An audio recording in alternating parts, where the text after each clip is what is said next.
Whew. And I'm going to share my screen. Stop broadcast.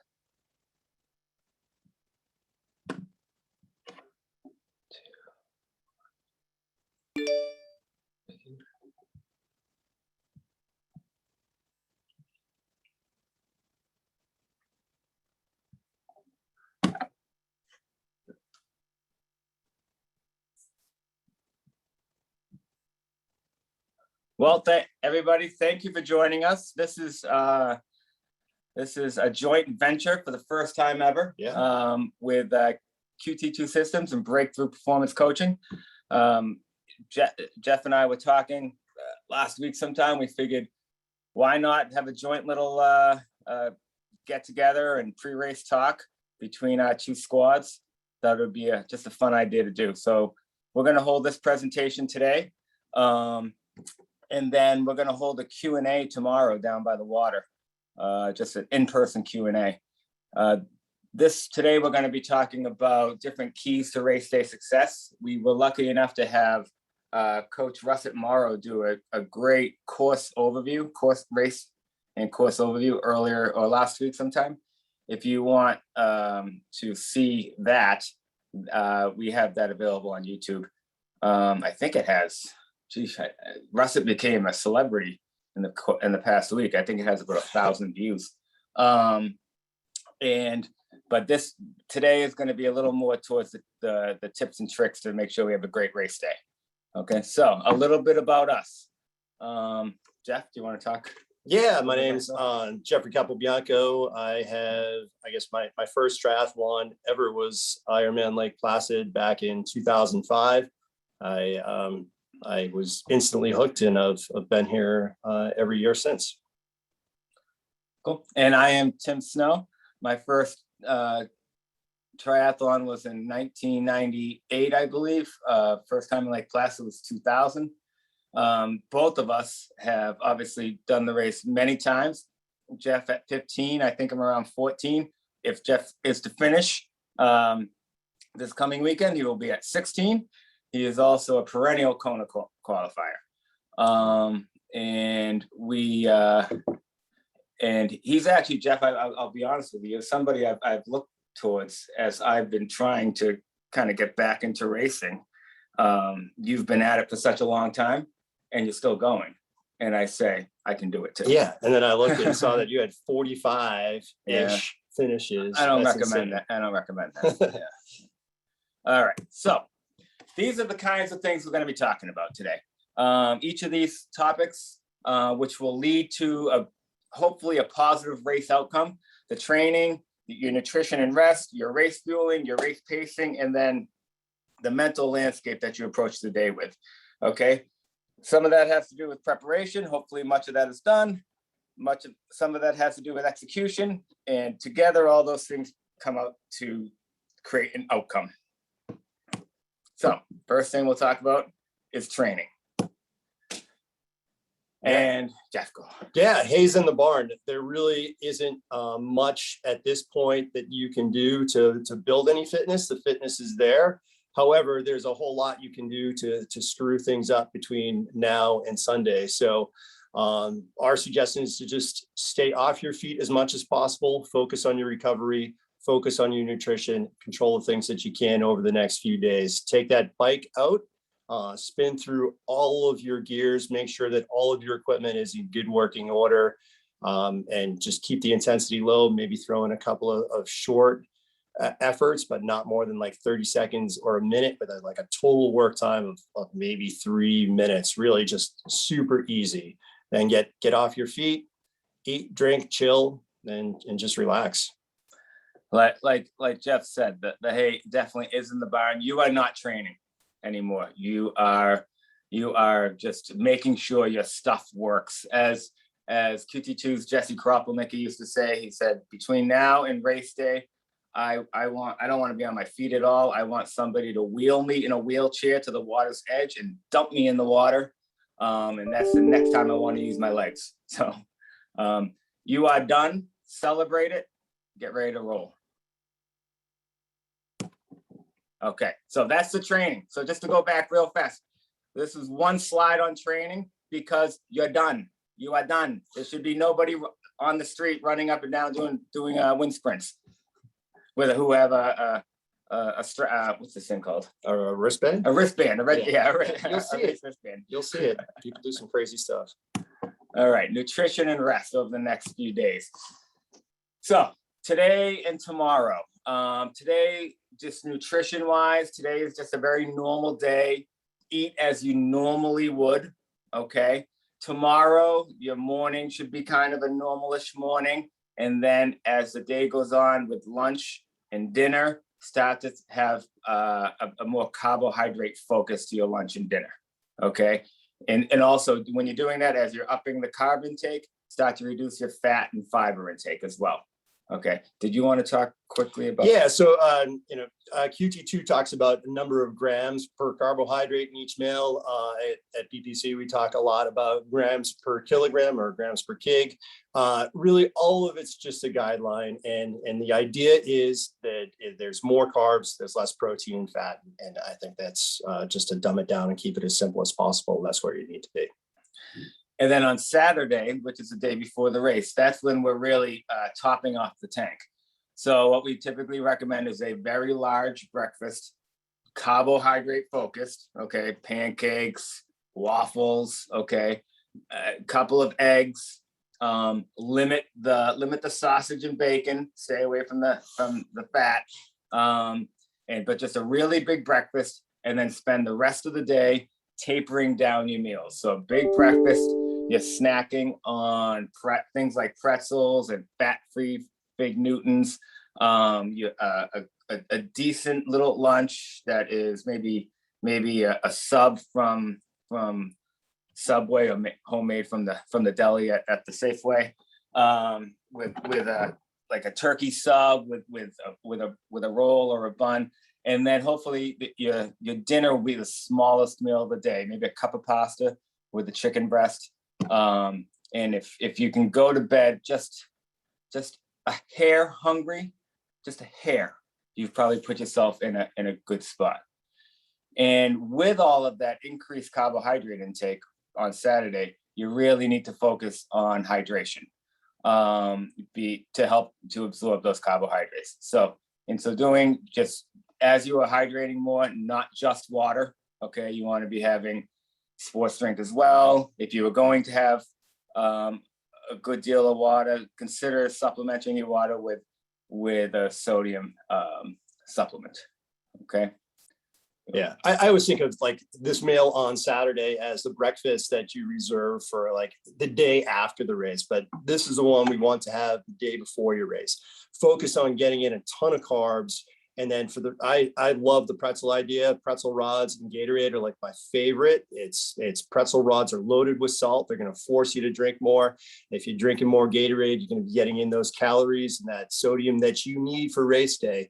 I think one thing that comes along with this is that carbs bind water. So you're going to feel a little bit bloated. You're going to feel a little bit heavy going into the race on Sunday. That is all by design.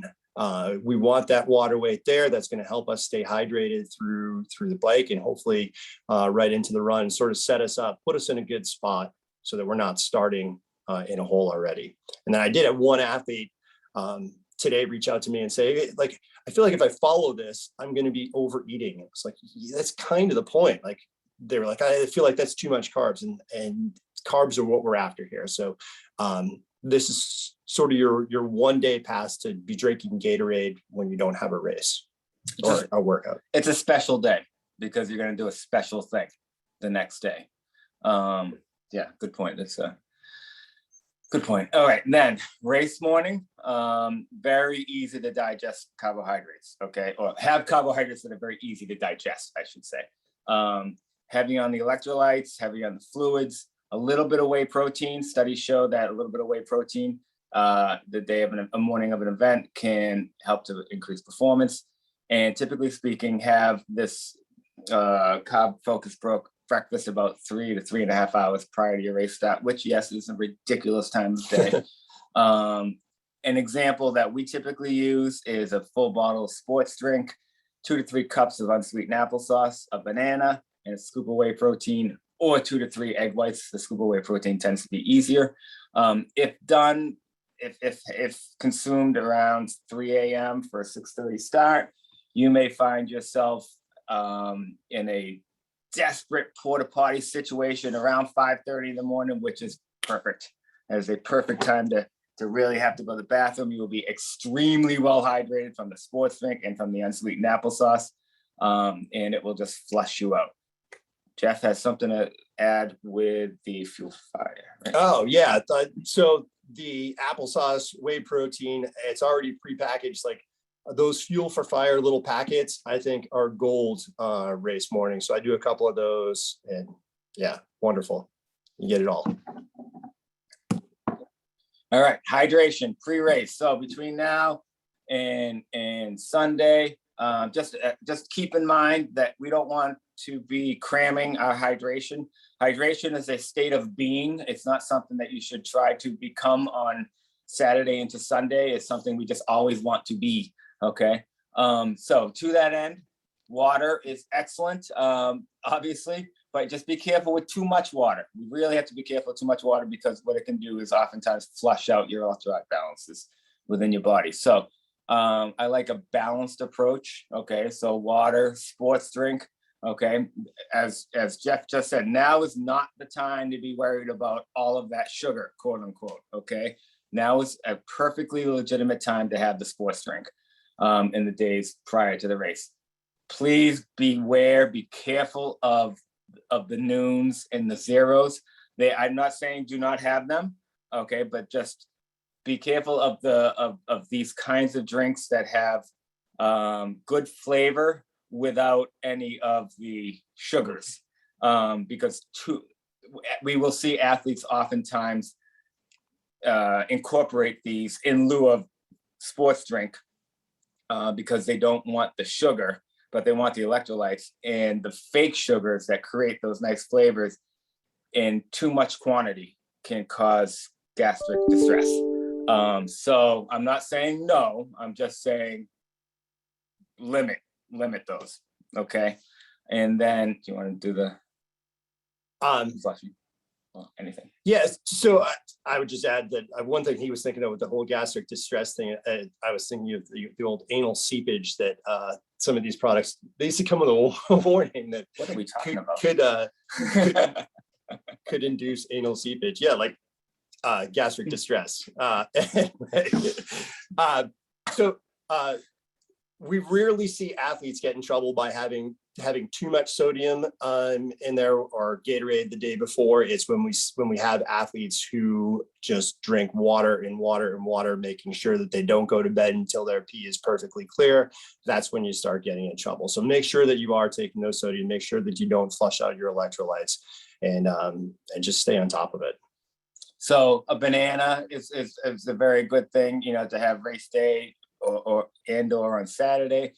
If just be aware that if you are having any odd muscle crampings occurring just out of the blue, out of nowhere, particularly on race morning, that can sometimes be a flushing of your magnesium, which might have occurred due to taking in all the water, all the sports drink, all the noon, all these things that don't necessarily have magnesium. So you just might want to consider a supplement towards that end. I'm not saying for sure, but just be aware of that possibility. Okay. Race fueling. All right. Well, I like to think of the bike ride and as the time to eat. It is the buffet before the run. Rolling buffet. The rolling buffet. That's a good, yeah. So the bike ride is really your opportunity to fuel your run. Okay. Some people like to really take that time to drive the pace and go after the fastest bike split they possibly can. I say hold back a hair and use the difference that you are holding back in order to instead fuel. Okay. If you are pacing an Ironman bike properly, fueling fueling should not be an issue. You should be able to comfortably fuel. If you are having trouble getting fuel in during the race,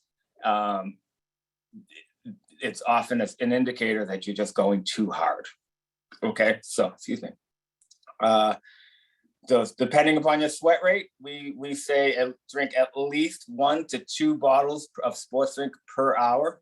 Okay, that's sports drink. Let's err towards the idea of sports drink. The drink that's going to have the sodium and the carbohydrates in it. Water is an excellent drink the other 364 days of the year, but on race day and really in training, I'm sorry, let's err towards the sports drink. Okay, and then try your best to drink at a rate such that you will pee at least twice on the bike. Okay, those who pee at least twice on the bike that correlates very, very well to a strong marathon. Okay.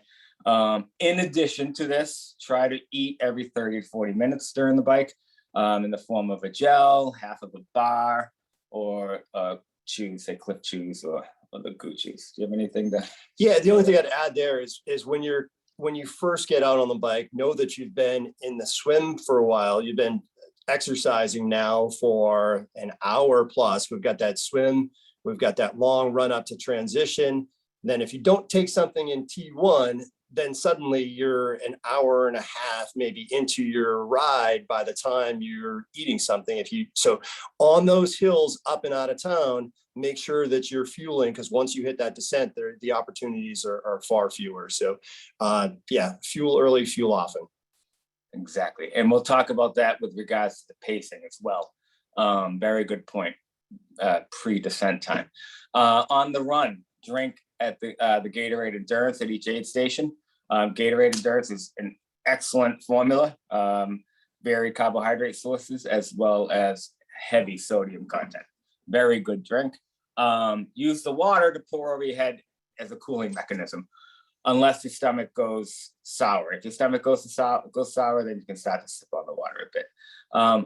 I tend to highly recommend power walking the aid stations, from a pacing standpoint, but also just to make sure that you actually get your nutrition down, give your body a chance actually to get it into you. And then lastly, on the run, if your stomach starts to revolt, and it probably will happen at some point, just slow things down, let your heart rate come down. If you're hot, cool yourself down and sip on water and or cola until your stomach starts to come around. Okay. Anything to add on the run? Now, personally, I'm a big cola fan. I love Coke on the run. So yeah, if my stomach ever starts turning sour, I think back to my mom giving me Coca-Cola when I was a kid. So that's my go-to. And then Jeff said something earlier about the sodium. I think it's probably really challenging to take in too much sodium on an Ironman race day. So I would, if in doubt, take a salt tablet. Okay. Just some hints that you should definitely be taking a salt tablet is, and particularly at a race like this where you're not in a saltwater swim. If you look at your body or your kit and you see white on it, white that's not supposed to be there, then that's a good indication that you are shedding sodium pretty quickly. So you might want to replace that. If you experience a sloshy stomach, the water or fluid just bouncing around in your stomach, take a salt tablet. I tend to say if you feel logy, like just kind of blah, pop a salt tablet, and or at the first hint of a muscle twinge. If you're taking a pedal stroke or running and you just feel something that didn't feel quite right, take a salt tablet. Why not? Okay. It's almost like whenever you don't feel like taking a salt tablet is probably when you should take a salt tablet. When you're like, I don't feel like eating anything or drinking anything or taking anything, that's probably a sign that you need to eat something, drink something, and take a salt tablet. Good.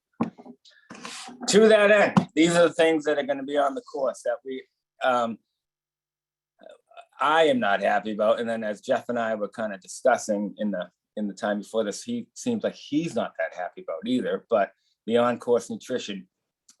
Just be careful of this stuff. The Morton gels, and I don't think that this is a reason this isn't a reason to bitch, but the Morton gels have a different consistency. I happen to like it, but that's really not my issue with it. My issue with it is almost void of sodium. And so at 34 milligrams of sodium per gel, you need to be in a position where every time you take a gel, you are getting the equivalent of 200 milligrams of sodium. So if you take a Morton gel from the course, I highly recommend taking a sodium supplement with that gel. Okay, so a Morton gel means you owe yourself 166 milligrams of sodium, okay, per gel. The caffeine, so the black packaging is non-caffeinated, the white packaging is caffeinated. And I just made note of the 100 milligrams of caffeine per gel, which I personally appreciate, but can get to be a bit much as the day goes on. So if you are caffeine sensitive, you may want to hold off on these particular gels, because each hit is a heavy hit. And when I've used them in races, I got to a point where I said I can't do anymore. If I take any more, I'm going to have that anal seepage that I'm talking about. So, which is actually something I've never heard of. And then over on these quantum energy squares, this is not a race fueling bar. This is more of like a snack bar. So I would stay away from these as best you can. Just a lot of fat in there, 11 grams. There's also a good deal of fiber at 4 grams, and it's a pretty heavy protein count, although your typical power bar in the old days has a similar protein count, but a little high on the fiber, a little high on the fat. And then if you've ever had any of these, the caffeine content, it does pack a wallop. Yeah, I don't think any registered dietitian or nutritionist at Ironman was like, we need to seek out the best products for our athletes, and found these as the best. My guess is there was some other influence in why these products are out there. I personally love caffeine. I use caffeine, but 100 milligrams at a whack. Just you should know that sort of the therapeutic dose of caffeine is like 3 to 6 milligrams per kilogram. So for me, at about 72-ish, like by the time I hit 3 of these gels, I am fully caffeinated. And once you get above maybe 6 grams per kilogram, that's when things start to go bad in terms of gastric distress. And then once you hit 9 or above, you start worrying about some people who are sensitive to tachydysrhythmias and heart issues. So I would certainly be judicious with the caffeine there. Yeah.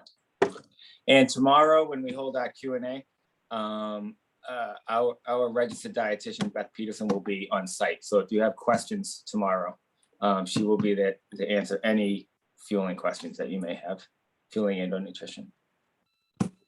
Pacing the race. Okay, so pacing this one. I don't know about you, but I have a strong appreciation for this Rolling Start initiative that has now been going for several years now. What I really like about it is it allows a more appropriate race pacing right off the bat. So no longer is there a need to go out nearly as hard for as long as the old school mass or even wave starts that we once had. Now you can pretty much get in the water and go out a little hard, just a little harder than you probably should physiologically speaking, but there's no reason to go all out, and you will not have to go, a little hard for much longer than 100 to 200 meters. Okay, so I recommend 85 to 90% when you get in the water, just to kind of set your tone for the day. And at the same time, everybody else is going to be going out just slightly too hard, but it won't have to last very long because you're going to have a nice long spread out line. You got anything there? I think we all like to be nostalgic for the old days, but yeah, truth told, this is a great swim.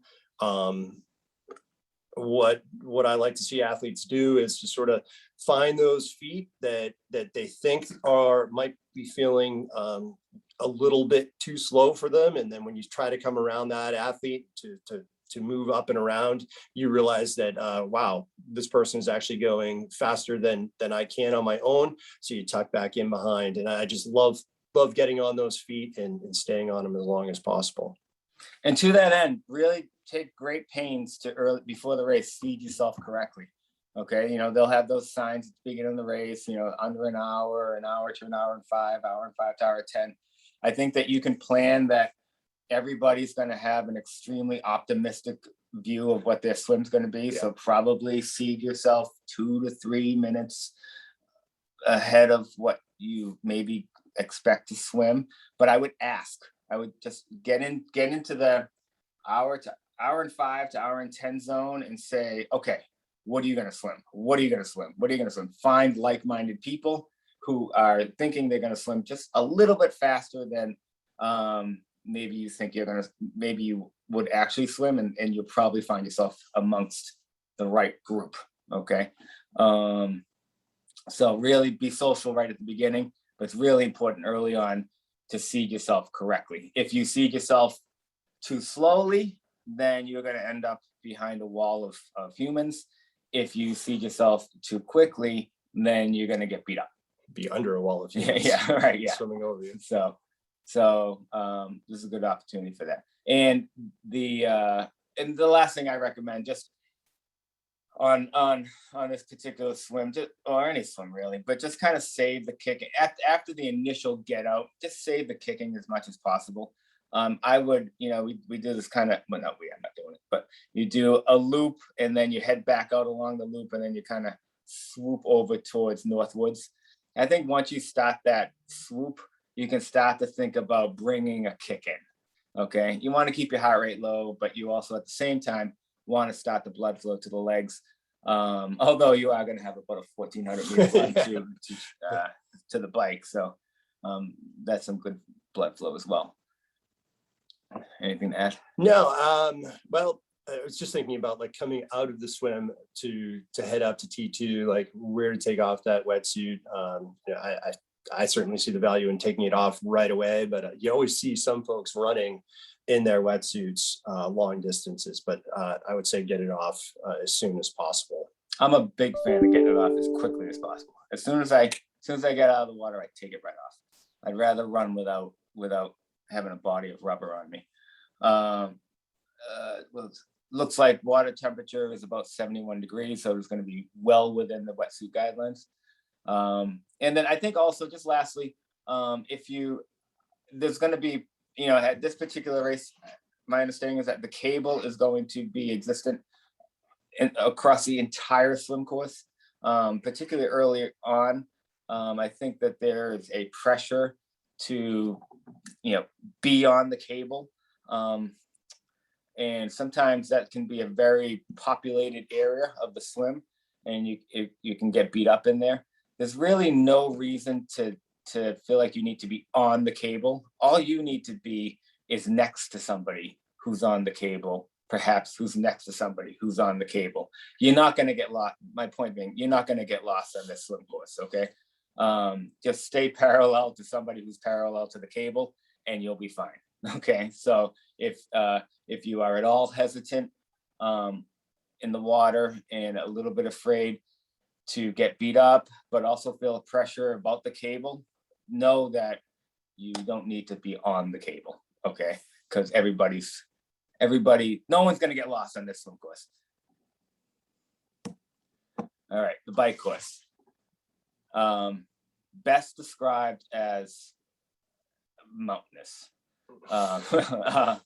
Very, very, very hilly.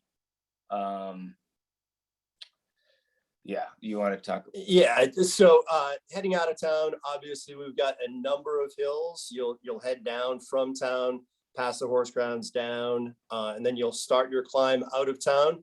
It rises and falls a number of times. People do some crazy stuff on that initial climb out of town. Everybody is riding too hard.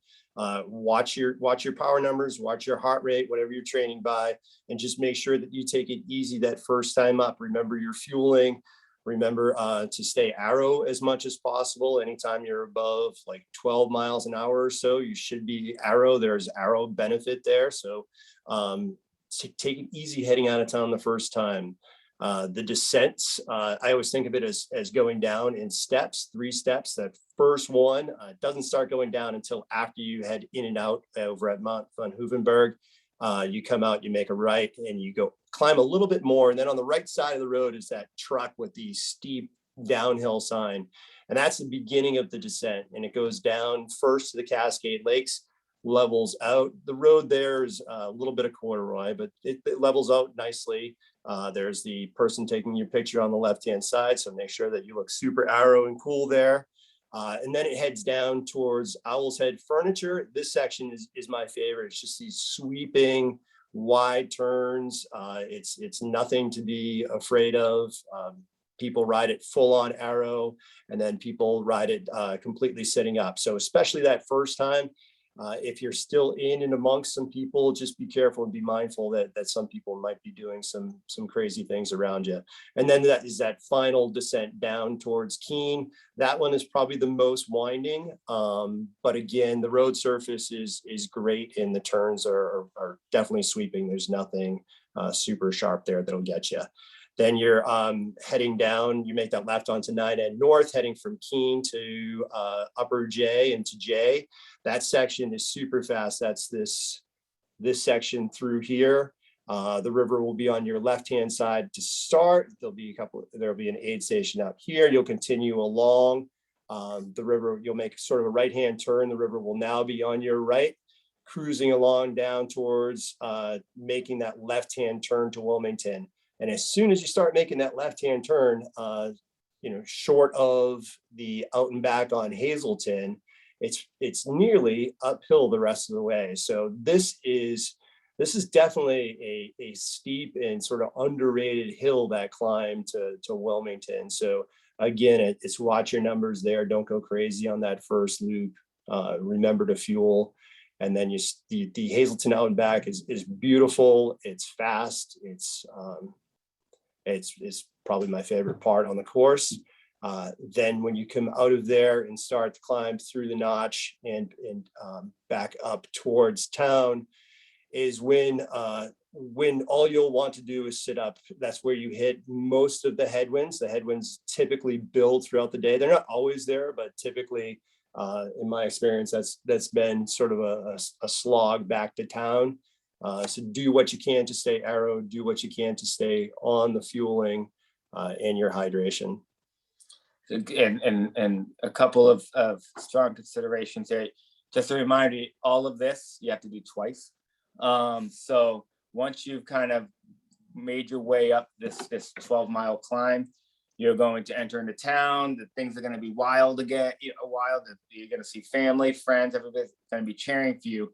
And then you are over here again, and things get lonely. And those sneaky hills occur for the first 8 miles or so. So this is the danger zone mentally. So this is the danger zone from a pacing standpoint on the first loop, and on the second loop, it's the danger zone mentally. Jeff talked about this sneaky hill. This not the sneaky boat. It's just in your face. That left-hand turn onto 86. This is where you want to be in a position on race day on the second loop. It's about mile 80. I'm sorry, no, that's not right. It's probably about mile 75. This is where you want to be in a position to kind of hit the gas. If you're in a good spot at this point in the race, you're going to be in a very good spot across over to Wilmington, on the out back, and then you will catch a lot of bodies in the final 12-mile climb. And Jeff is right. Typically speaking, the second loop, this is a heavy headwind coming out of Lake Placid. The headwind is coming out of Lake Placid, therefore it's in your face coming up Wilmington. and just you really want to be in a good position here to be able to not get completely gassed on this final 12-mile climb. But to be in a good position here means you have to behave yourself for the entire first 75 miles of the race, and that can be very challenging to do. Okay, so just kind of pacing the bike in QT2 terms. I'm sorry, this is a glorified zone 1 effort. Okay, depending upon your durability, anywhere between 80 and 86% of your threshold heart rate, or 77 to 80% of your FTP.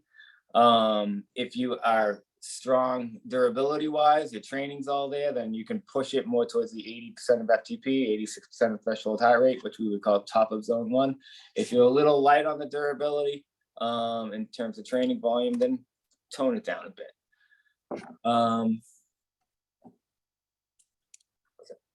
We're talking bike here.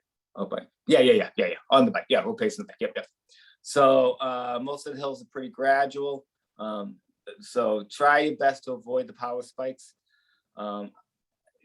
They are going to occur. They're definitely going to happen. So save them for when the steeper portions of the course are out there. There are only a couple of what I would consider to be really steep portions of the course.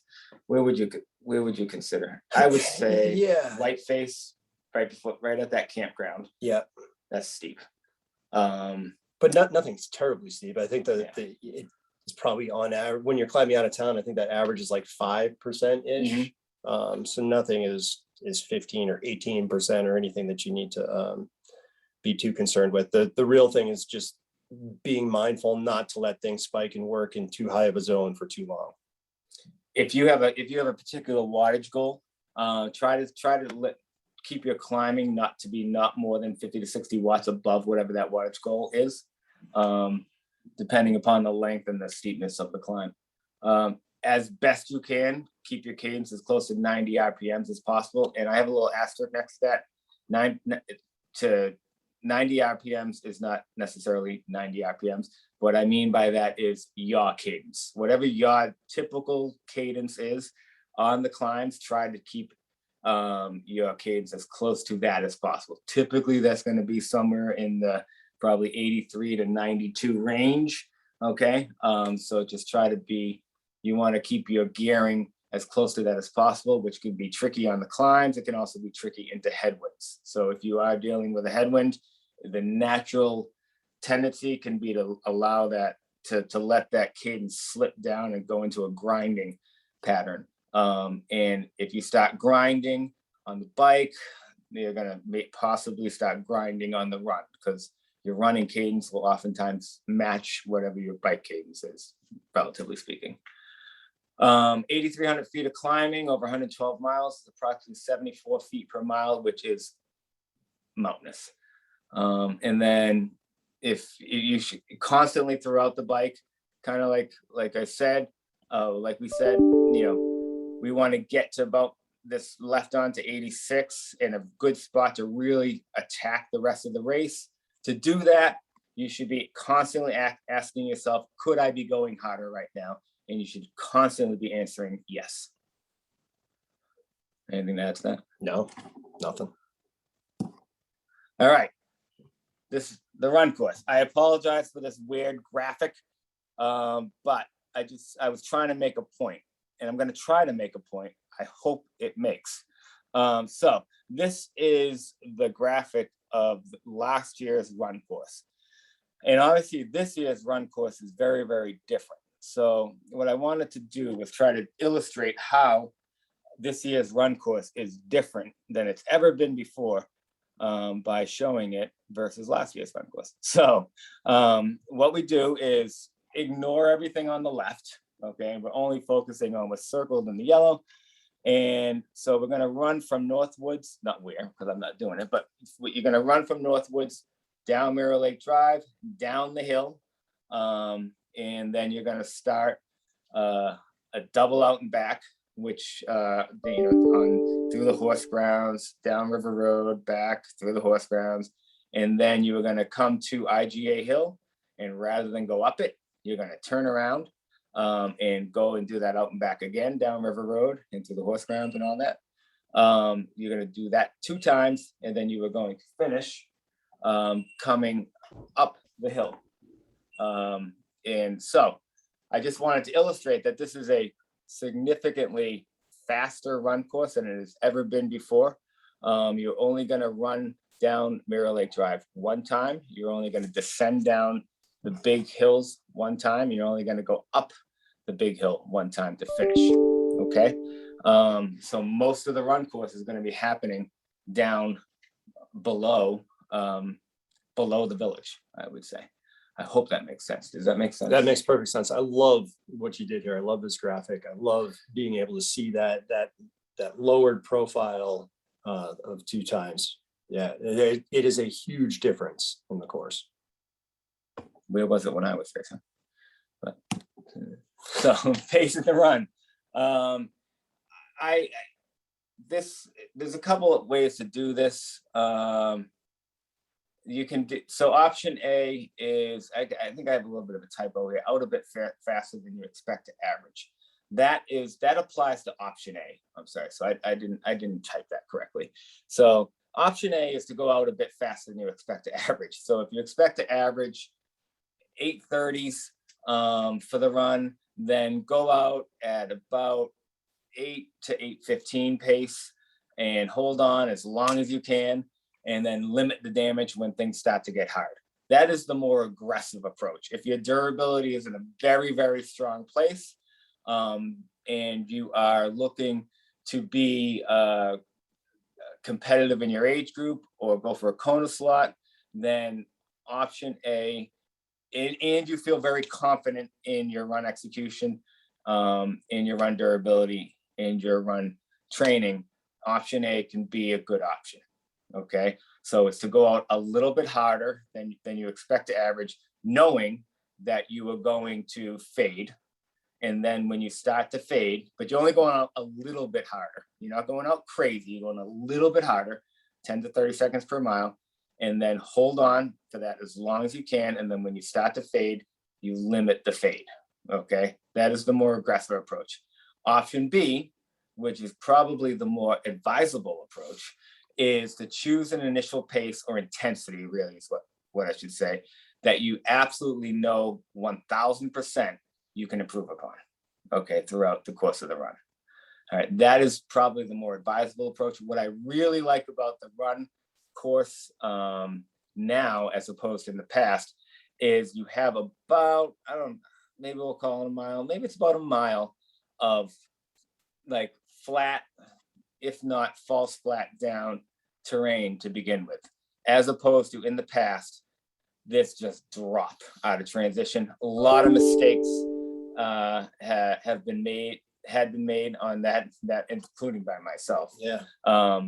Me. Yeah, right in those first 400 yards of the run. In years past, I would be standing in front of high peaks just saying, slow down, to 90% of the people leaving T2. Now, this course I would consider to be a little more dummy proof because of that first mile.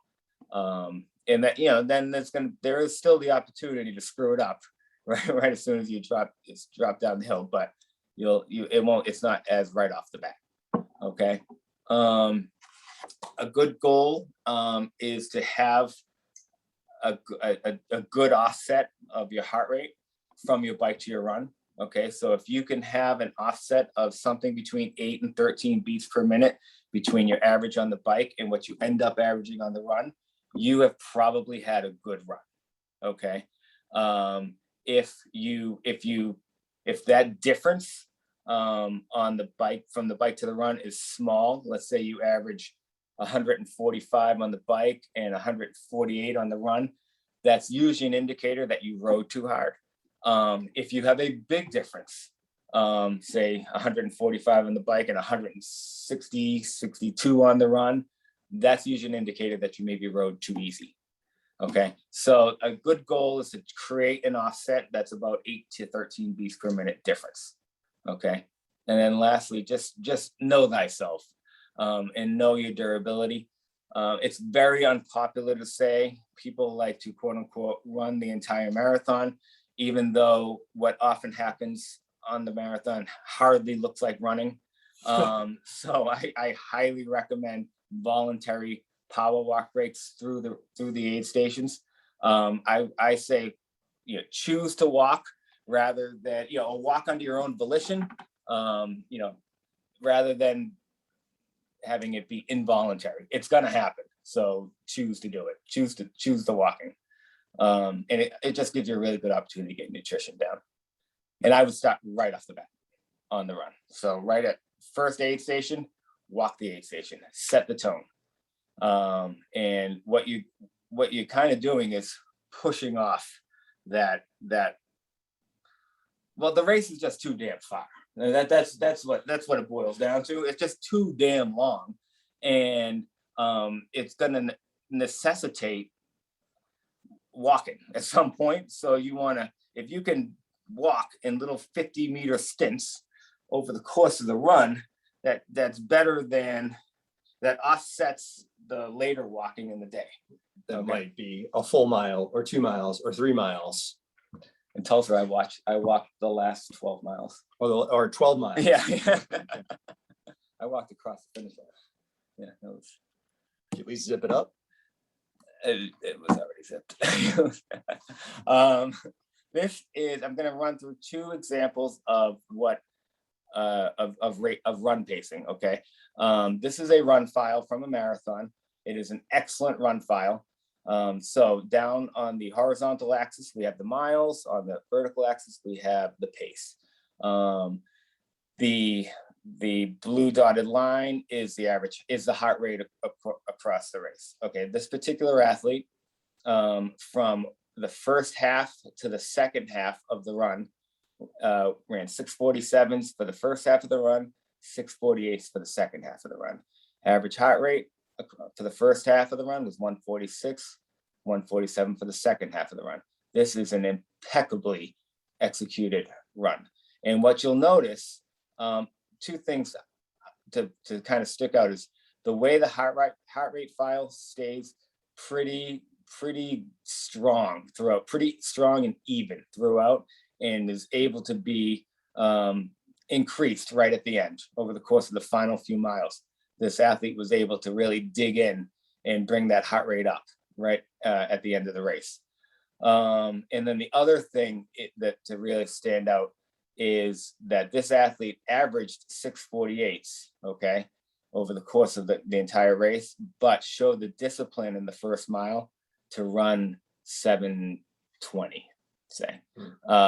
So this was an athlete who was obviously a very, very strong runner, and yet was able to hold back early on in the interest of the entire run. Okay, so that is an example of an excellent run course. You don't run execution in a marathon. You don't see this very often, and when you do, you have to highlight it. Okay, race pacing that is not so great. So same idea. Miles on the horizontal axis, pace on the vertical axis. And what you see is the pace throughout the day do nothing but get slower, okay? And the heart rate essentially plummet over the course of the day. So you have a decoupling effect, okay? Slower pace, lower heart rate. This athlete just had a big time peripheral failure during the run. The average pace, this is just wrong. It wasn't 7:16s. It was probably more 11:45, 22. So it was probably 8:11s. But when, obviously this athlete probably could have held, I bet, 7:50s for the entire run if there had been more discipline early on. So the athlete used a kind of was pretty undisciplined in the first 5K of the run, and then ended up paying for it over the course of the rest of the run. So the goal, I think, is to be a little more steady Betty out there. Be disciplined early on. Kind of like we said with the bike, keep asking yourself, could I go harder? Could I go harder? If the answer should be yes. And that's why I do recommend for 95% of the athletes, option B in the pacing scheme. Okay, choose an initial pace that you can improve upon. Okay, option A is definitely the more aggressive approach. Is that that's your alarm? My alarm clock? Apparently you're supposed to get up at 4 o'clock in the afternoon. I'm lucky to be up. Okay. You have anything to add to these? Yeah, I love that idea of what you were talking about earlier of the families, and like, I know everybody comes off that bike feeling like they're so happy to be off the bike, right? And be out on the run, your family's there, your friends are there, you feel like $1,000,000 starting to run. So yeah, just temper that. And this athlete did. That's what this athlete did. She tempered it very early on. She obviously could go faster. She chose not to. And that actually leads into the final piece, which is the mental fitness aspect of the day. So just things to keep an eye on. So just generally speaking, what do we have? I'm somewhere between 45 and 50 IMs. I don't know what they are, right? I'm not sure. You're at 30, right? Between us, we have at least 75 Ironmans, right? And there isn't one that's ever been perfect. No, I can't imagine. No, close. Yeah. So like, things are gonna go wrong. It's guaranteed that things are gonna go wrong on Sunday, and you just have to be in a position to be able to absorb those things when they go wrong. And I think of it like an NFL wide receiver, soft hands catch the ball. Okay, when things go wrong, you just need to be able to take it in, process it, and manage the situation. And that can be difficult for an athlete who has trained 6 months for an event. Really, honestly, in this one, years, a year and a half, maybe 2 years for this particular event, because there's going to be a lot of pent up energy out there. Really need to deep breath, cool it down, and be prepared and accept that things are just going to go awry at times. Okay. And if they can go awry and they can get the best of you and completely ruin your day, or they can be a blip on your radar, and you just put them behind you, but they're going to happen. Yeah. I love the idea of like, everything ebbs and flows out there. There'll be times where you're feeling fantastic and running well, or riding well, swimming well. Then there'll be times where all you want to do is stop. And why did I pay money to do this? This was a terrible idea. I'm never doing this again. And then a half a mile later, you're back on top. So your goal out there is to sort of bring down those highs, make the highs not so high and the lows not so low, and just be steady Eddie across the day. Yes, take advantage of the good times, manage the bad times, and really be careful. Be very, very careful of the bad times, because they can. I kind of think of it as like a sine curve. Okay, and the good times are great. They're always gonna dip down, and like they're not always gonna be fantastic. They're going to dip down on you. They're going to turn into bad times. And when they turn into bad times, you have some control over whether you knock them to go straight down, or if you can kind of edge them up. And that has almost wholly to do with your attitude. Okay. And it's oftentimes the expectation of a perfect race that knocks a bad time down. Okay, because the athlete says, oh, well, my race is blown. I don't feel good. My race is blown. And the small little piece of them gives up. Yeah. And so just know that it's going to happen. You're going to have that negativity in your mind. And you have to really work to kind of turn that around. So just a couple things to keep an eye on. Okay. Pre-race. Race morning coffee. I kind of, and I'm not gonna lie to you, I probably would violate this if I were racing, just cause. But if you can limit the pre-race caffeine, it, I would maybe recommend it, because it can just lead to an anxiety factor. Race morning, you're going to be pretty amped up. Mike Riley's going to be screaming into a microphone. There's going to be thousands of people all around you. You don't need caffeine to wake up. And really, it can just create kind of an anxious situation. And I'm not saying that for everyone, okay? But what I'm saying is, if you tend to be an anxious athlete on race morning, maybe coffee or caffeine before the race is not your thing. And then also just really be careful at the swim start. Just put yourself in a good position at the swim start. Okay. Like I talked about earlier, fighting for the cable. And then the other thing that almost always happens invariably is an athlete gets out of the water and they're almost invariably disappointed with their swim split. And so then what they do is they try to make up the 90 seconds that they were off in the first 10 miles. Just don't do that. Put that behind you. Treat it like a mutually exclusive event and leave it where it was, okay? And then use those first 10 miles of the bike to put your blinders on, because everybody around you is probably going to be upset with their swim split or something else, and they're trying to make up for some time, or their friend Joey is up the road and they got to go catch him right now. The first 10 miles is just that sneaky time where, like Jeff said earlier, everybody's going to be going way too fast. If you are not getting past in the first 10 miles, then you're probably doing something wrong. Okay. You should be getting past constantly in the first 10 miles. And while you're getting past, instead of focusing on getting past, you are drinking, taking down your nutrition. Okay. Focusing on your cadence and managing your intensity.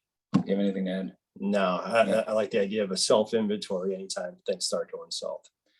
But and then just really, I would say, don't do this during the bike. I would do it now.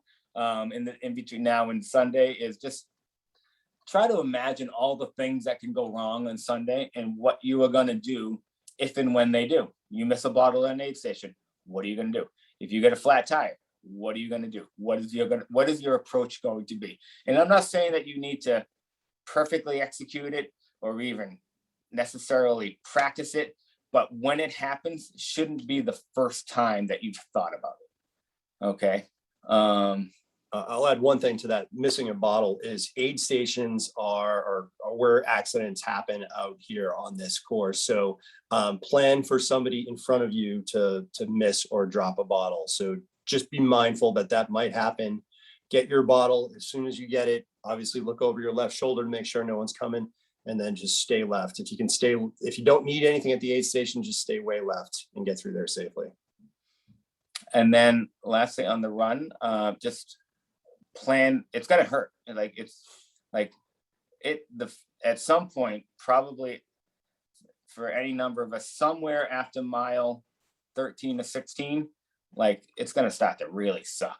All right, and this should not be a surprise. Okay, you should plan that it's going to hurt. Prepare yourself that it's going to hurt.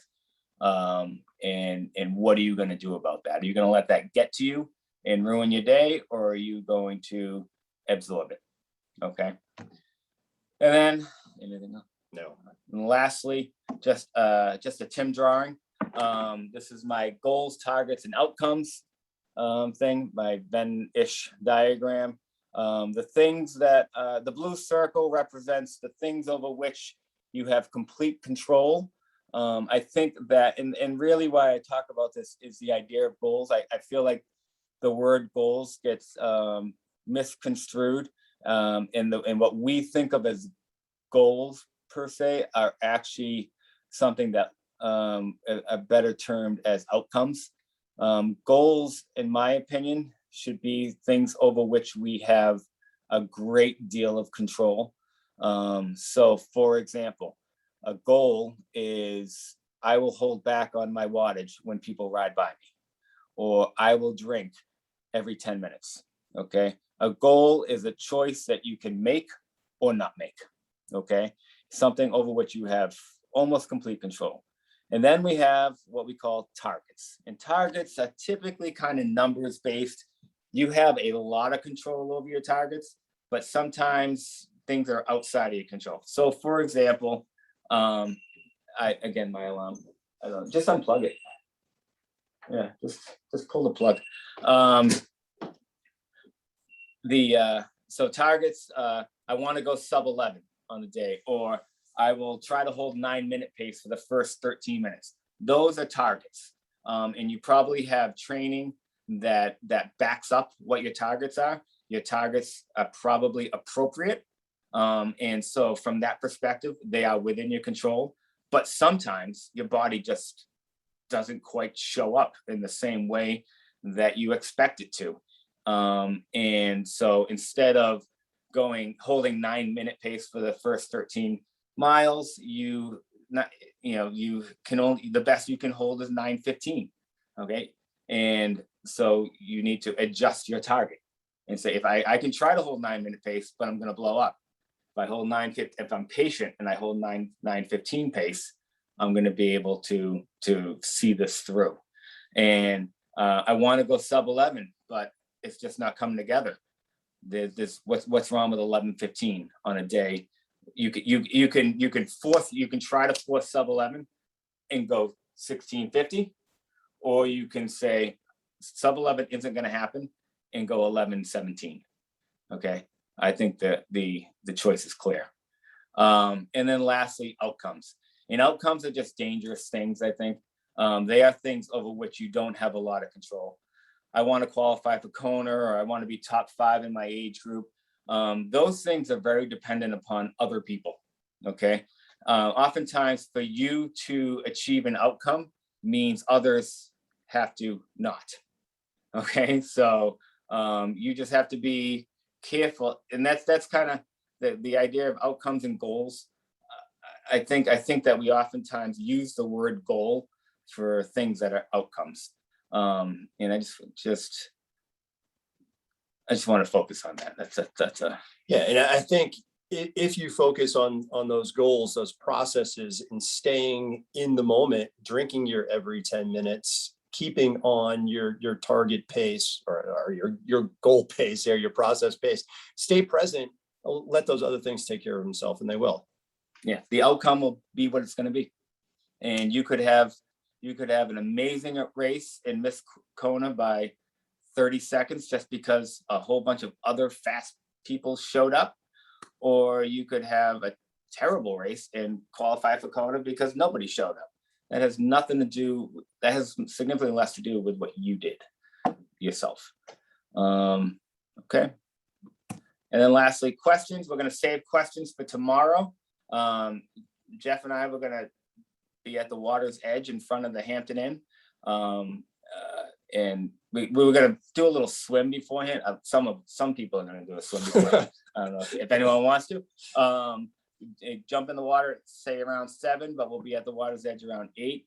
We are going to have some bagels with I don't know, cream cheese, peanut butter, sure, jelly, all that stuff. We're going to have all that stuff there. So please feel free to join us and ask any questions. And we'll also have Beth Peterson, registered dietitian, there to answer any fueling questions. So yeah, thanks for your time. Looking forward to meeting some of you in the morning. Thank you, everyone. Have a great night and rest up.